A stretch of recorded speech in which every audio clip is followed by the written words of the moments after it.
Special considerations for persons with MS.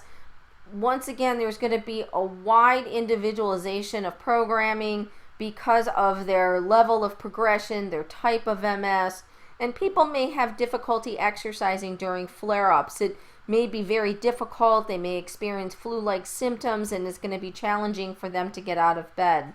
They may have an altered sweating response, so they need to make sure they're in a thermoneutral environment. And research studies show they can improve their fitness about 30%, but there's wide variability. So some people you can see barely improve, some people can improve quite substantially. And let's move on to muscular dystrophy. So muscular dystrophy is a neuromuscular disease. It's a group of about 30 different types of inherited diseases. And so there's a genetic mutation in what's called the dystrophin protein in muscles. It is more common in males. It does tend to be progressive, so it gets worse over time. Generally diagnosed in early childhood. So the muscle tissue is replaced with fibrotic tissue and fat. It's very expensive, so about $20,000 per year in healthcare costs. And this is a disease that, genetics and gene replacement may lead to a cure someday, but we are some ways off from that. But there is some potential for a cure in our lifetime. There are different types of MD. The two most common are Duchenne and Becker MD. Both of these are inherited through the X chromosome. The Duchenne is far more common in boys. One of the symptoms is that they have really, really large calves, even as children. So they have these hypertrophic calves. They have very high creatine kinase enzyme activity in their muscles because of this breakdown that's going on in their muscles.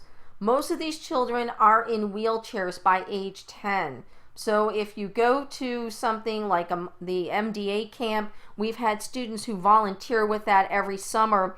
There is a local camp. Many of the kids are already in wheelchairs, and they need a lot of assistance because they can't do anything for themselves.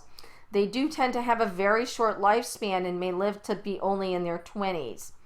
The Becker type, slower intensity and progression, although the outcomes may be very similar, but they're not going to have that rapid deterioration where they're going to need a wheelchair as soon as kids with Duchenne muscular dystrophy. Other types of MD, again, less common, facioscapulohumeral. So it sounds like what the name, those regions. So the periscapular, so in the shoulder region, the upper arm. So that's an upper arm weakness, and it tends to get worse.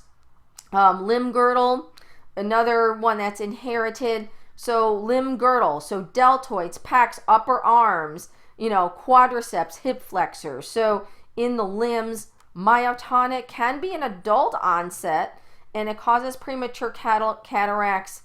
And Emery-Dreifuss, very severe contractures in the elbow joint, spine, that should be spine, and Achilles tendon.